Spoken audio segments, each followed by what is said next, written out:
Hello good morning friends. आज है 19 नवंबर।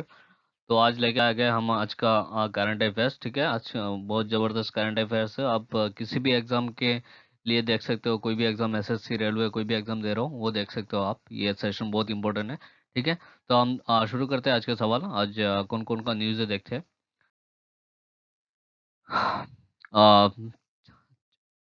First question ये है, न्यूज़ है हमारा, चेपर वायरस फाउंड इन बोलीविया। तो बोलीविया में एक मतलब वायरस का ये हुआ है। ठीक है, रिसर्च हुआ है, तो उसके लिए मतलब ये 2019 में ही हुआ था इसके लिए। ठीक है, तो चेपर ये इसके एक फीवर होता है। ठीक है, तो उसके लिए मतलब ये चेपर वायरस अभी फिलहाल बहुत सारा न्यूज़ में है, क्योंकि बोलीविया में 3 हेल्थ वर्कर को ये इन्फेक्ट हो गया, जो मतलब पेशेंट्स थे उनसे। तो इसका मतलब ये है ह्यूमन टू ह्यूमन ट्रांसफर होती है। ठीक है, ट्रांसमिशन होती है।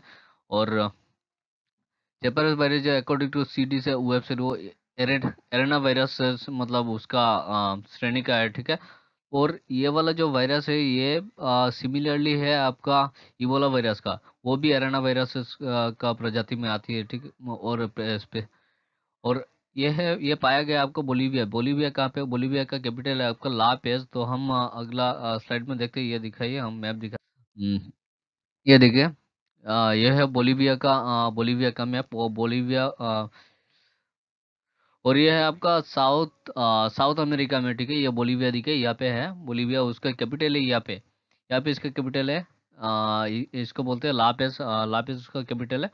और यहाँ पे एक्चुअली इनफैक्ट जो हेल्थ वर्कर इन्फेक्ट हुआ वहाँ पे यहाँ पे एक आपका हॉस्पिटल है। वहाँ पे 3 हेल्थ वर्कर को इन्फेक्ट हो गया पेशेंट से। मतलब ह्यूमन टू ह्यूमन ट्रांसमिशन होती है। तो अगला अगला न्यूज़ देखते हैं हम लोग। ये देखिए, अगला न्यूज़ है, world day of remembrance for road traffic victims 2020 15 नवंबर। जो हमारा ट्रैफिक विक्टिम में ट्रैफिक एक्सीडेंट होती है उसके लिए मतलब ये डे मनाया जाता है। ठीक है, तो ये डे कब मनाया जाता है? Third Sunday in the month of November. November month का थर्ड संडे को मनाया जाता है। और इस बार थर्ड संडे था 15 नवंबर। तो एक्चुअली ये डे मनाया जाता है जो भी रोड एक्सीडेंट में जो भी विक्टिम्स होती है उनको मतलब याद करने के लिए, या मतलब अवेयरनेस फैलाने के लिए, ताकि रोड एक्सीडेंट कम हो। ठीक है, तो इसके लिए ये डे मनाया जाता है। अगला सवाल देखते हैं। SpaceX launched 4 astronauts to the International Space Station on the first full-fledged taxi flight for NASA by a private company। तो आपको पता है कि स्पेस एक प्राइवेट कंपनी है और एलन मस्क है, जो कि मतलब टेस्ला कंपनी का मालिक है। तो उन्होंने मतलब स्पेस एक्स एक प्राइवेट कंपनी, मतलब आपका स्पेस मिशन भेजने के लिए या कुछ भी मतलब उसका स्टडी करने के लिए कंपनी बनाया गया है। और ये है अमेरिका में। और ज़्यादातर वो नासा के साथ मिलके ही काम करते हैं। तो स्पेस एक्स ने मतलब 4 एस्ट्रोनॉट भेजे वहाँ पे स्पेस इंटरनेशनल स्पेस स्टेशन में, जो जो कि लो अर्थ ऑर्बिट में है हमारा इंटरनेशनल स्पेस स्टेशन। वहाँ पे एक्चुअली 6 आपका 3 BHK का एक मतलब जैसे फ्लैट जैसा है वहाँ पे। 6 लोग रह सकते हैं वहाँ पे। और द फाल्कन रॉकेट था उनका, जो फाल्कन रॉकेट है उससे उनको भेजा है। ठीक है, 4 एस्ट्रोनॉट को। और 4 एस्ट्रोनॉट में उनका नाम है आपका, एक जापान का है वो सोइची नगोची उनका नाम है। फिर एक कमांडर माइक हॉपकिंस।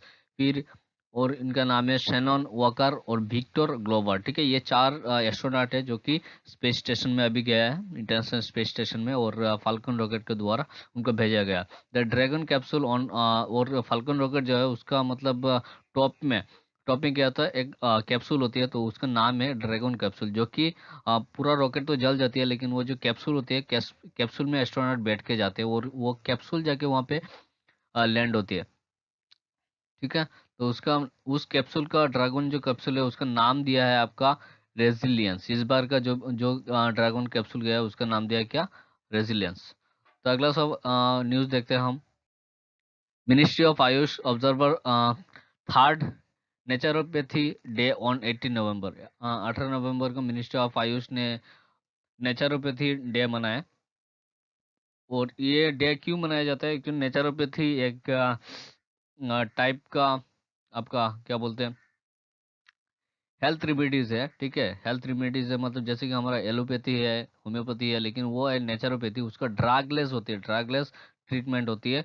कैसे भी योगा करके या कोई भी नेचुरल तरीके से होती है, तो इसीलिए उसको नेचुरोपैथी बोला जाता है। The day was declared by the ministry of Ayush, Ayurveda, yoga and naturopathy, यूनानी, सिद्धा, होम्योपैथी। तो ये सब है आयुष, ठीक है। आयुष क्या मतलब, आयुष का फुल फॉर्म है आयुर्वेदा, योगा, योगा एंड नेचुरोपैथी। तो आप समझ लीजिए योगा ये सब मतलब उसको ही नेचुरोपैथी बोलते हैं। उसको उसमें कोई ड्रग नहीं दिया जाता है, ऐसी ट्रीटमेंट किया जाता है नेचुरली। तो अगला न्यूज़ देखते हैं हम।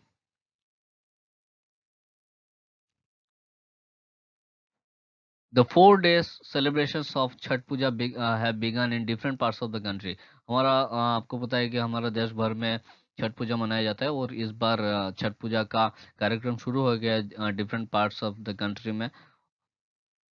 पूजा will conclude after paying oblation to the rising sun. जो भी राइजिंग सन है उनको मतलब हम प्रणाम करके फिर उसको मतलब खत्म करते हैं उस पूजा को, ठीक है। Chhath puja is celebrated to worship the god, sun god, मतलब वो भगवान सूर्य का ही पूजा होती है। सुबह से मतलब रात से सब लोग ये करते हैं, पानी में ऐसे खड़े होकर रहते हैं, फिर जब सूरज राइजिंग होते हैं तब उनको प्रणाम करके उस पूजा को खत्म किया जाता है। इन Bihar elaborate arrangements have been made at various sun temples including at Aurangabad, Nalanda and Patna. Bihar में वो मतलब ज़्यादातर मनाया जाता है, ठीक है।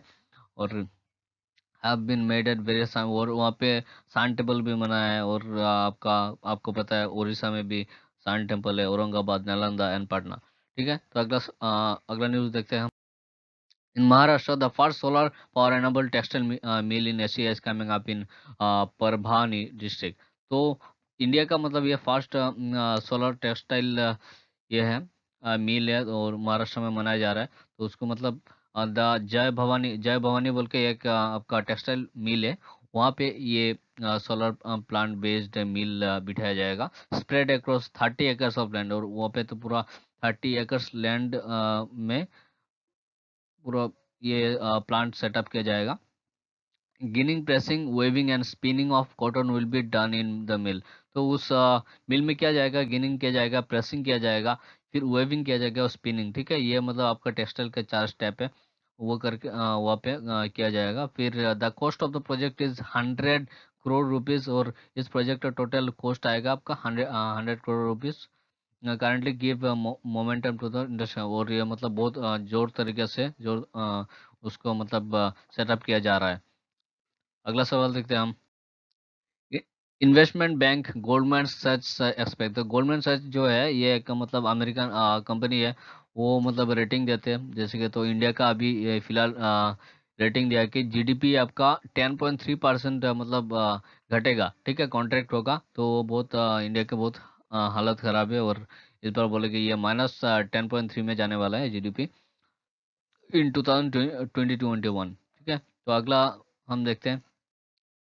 In view of its weak financial, the Reserve Bank has placed the Lakshmi Vilas Bank Limited under moratorium with immediate effect। तो लक्ष्मी विलास बैंक जो है उसको मतलब आरबीआई ने उसको मोरेटोरियम पीरियड में रख दिया कि आप क्योंकि उसको बहुत लॉस हो गया। RBI had said that moratorium will be effective for 30 days with a view to protect depositors interest. तो डिपॉजिटर इंटरेस्ट को मतलब वो प्रोटेक्ट करने के लिए उसको मोरेटोरियम पीरियड में रख दिया है कि कोई विड्रॉ नहीं कर सकते, बहुत कम विड्रॉ कर सकते हैं आप, 25,000 तक आप विड्रॉ कर सकते हैं एक कस्टमर वहाँ पे। फिर according to the banking regulator the private sector lender has seen steadily decline, मतलब उसको फाइनेंशियल बहुत लॉस हुआ है, इसीलिए मतलब ऐसा किया जा रहा है। और उसका जो मतलब इस अभी जो मोरेटोरियम पीरियड लगाया गया है उसके लिए एक चेयरमैन में नॉन एग्जीक्यूटिव चेयरमैन मतलब हायर किया गया है कनाडा बैंक का, उसका उनका नाम है टी एन मनोहरन, ठीक है, एज द बैंक एडमिनिस्ट्रेटर। वो बैंक का एडमिनिस्ट्रेटर चलाने के लिए उनको हायर किया गया। तो अगला न्यूज हम। इक्विटा small finance bank has launched A women centred product Eva. एक ईवा मतलब ये किया गया है, ठीक है, मतलब एक प्रोडक्ट लॉन्च किया गया है किसके द्वारा, इक्विटस स्मॉल फाइनेंस बैंक उनके द्वारा। तो उसमें क्या है एक्चुअली जो वुमेन है, वुमेन एम्पायर को बढ़ावा देने के लिए मतलब इसके क्या, और वुमेन का जो हेल्थ है, वेलबींग हेल्थ और उसका प्रोस्पेरिटी सबको ध्यान में रखते हुए वो मतलब ये प्रोडक्ट लॉन्च किया गया। और इस प्रोडक्ट के अंदर क्या होगा, एक मतलब आपका जैसे कि कोई भी एलआईसी होती है, कोई भी मतलब स्कीम होती है, ठीक है, उसके अंडर में बहुत सारा ये दिया जाता है कि आपका हेल्थ हेल्थ इंश्योरेंस दिया जाता है, ये दिया जाता है। तो इस ये भी एक one type of health insurance है उनको, मतलब वुमेन क्या कर सकते हैं, पूरा लाइफ टाइम उनको, मतलब जब तक ये रहेगा, मतलब आपका पॉलिसी, ये पॉलिसी रहेगा, ये ईभा रहेगा आपके पास, आप लेंगे तो आप वुमेन डॉक्टर को कंसल्ट कर सकते हैं, गायनेकोलॉजिस्ट को, ठीक है। हेल्थ चेक वो मतलब फ्री में दिया जाएगा उसको। Mental health expert mental checkup के लिए भी किया जाएगा। फिर the bank has roped the Indian women cricketer Smriti Mandhana, और ये बैंक जो इक्विटा स्मॉल फाइनेंस बैंक है, उनका ब्रांड एम्बेसडर बनाया गया है आपका स्मृति मंदाना, जो कि वुमेन क्रिकेटर है। तो अगला न्यूज़ देखते हैं। Education Minister Ramesh Pokhriyal Nishank virtually launched the Lilavati award 2020। हमारे जो एजुकेशन मिनिस्टर हैं वो रमेश पोखरियाल, उन्होंने ये किया, लीलावती अवार्ड 2020 लॉन्च किया, एआईसीटी इनोवेटिव एजुकेशन प्रोग्राम। और इसके तहत क्या होगा, आप मतलब एक जैसे कि प्रोग्राम जैसा होगा, इसमें अवार्ड दिया जाएगा, तो उसका टॉपिक रहेगा आपका वुमेन के लिए sanitisation, hygiene, health, nutrition, literacy and empowerment, ये सब टॉपिक रहेगा। इसके ऊपर आपको डिस्कस करना है, कुछ भी करना है, मतलब वहाँ पे पार्टिसिपेट करोगे तो फिर आपको ये अवार्ड, मतलब जिसका बेस्ट होगा ये करके फिर वो अवार्ड दिया जाएगा, लीलावती अवार्ड, ठीक है। तो वो मतलब डिफरेंट कॉलेजेस का स्टूडेंट्स, इसके बाद आपका जो भी वुमेन प्रोफेसर्स, टीचर्स, वो लोग सब लोग पार्टिसिपेट कर सकते हैं वहाँ पे। और मतलब इन टॉपिक के लेकर हाइजीन, हेल्थ, न्यूट्रिशन, लिटरेसी, ठीक है। तो अगला हम ये देखते हैं, न्यूज़ देखते हैं। The Women Under 17 Football World Cup in India, which was initially postponed, ठीक है। तो actually women under 17 world cup होने वाला था इंडिया में 2020 में, लेकिन वो पोस्टपोन करके 2021 में लेके गए थे। फिर अभी फिलहाल क्या हुआ, फिर से पोस्टपोन हो गया और उसको 2022 में लिया गया। और लेकिन मतलब अभी तक इंडिया के पास होस्ट है, वो होस्ट करेंगे 2022 में भी उस फीफा अंडर 17 वर्ल्ड कप को होस्ट करेंगे इंडिया। अगला सवाल देखते हैं। PM Narendra Modi inaugurated Bengaluru tech summit 2020। PM Narendra Modi ने क्या, एक बेंगलुरु में बेंगलुरु टेक समिट 2020 को वर्चुअली उसको इनोग्रेट किया। टेक समिट शुरू होने वाली है। तो अगला, आज तक इतना ही है आपका, ठीक है। Thank you friends. और अगर आपका ये वीडियो अच्छा लगा तो लाइक कीजिएगा, शेयर कीजिएगा और सब्सक्राइब कर दीजिएगा अगर आप नए हो तो, और साथ में बेल आइकन को भी दबा दीजिएगा। और शेयर कीजिएगा आपका दोस्तों के साथ जो भी मतलब, हाँ, कोई भी एग्ज़ाम का प्रिपरेशन कर रहा है। अगर एग्ज़ाम का प्रिपरेशन नहीं भी कर रहे हैं तो भी आप ये देख सकते हैं, सेशन देख सकते हैं, उसका मतलब बहुत महत्वपूर्ण होगा आपका ज़िंदगी में, बहुत सारा इन्फॉर्मेशन आपको मिलेगा। तो और जो भी है, जैसे कि आपका रेलवे, ग्रुप डी, एनटीपीसी और एसएससी, आप कोई भी प्रिपरेशन कर रहे हैं तो ये वीडियो देख सकते हैं, वो बहुत महत्वपूर्ण होगा आपके लिए। हर एक मतलब एग्जाम में इसका क्वेश्चन आने वाला है, 80 to 90% क्वेश्चन ऐसे आने वाला है। तो आई एम श्योर आप देखेंगे और ज़रूर शेयर करेंगे आपके दोस्तों के साथ, और लाइक ज़रूर कर दीजिएगा दोस्तों। Thank you very much.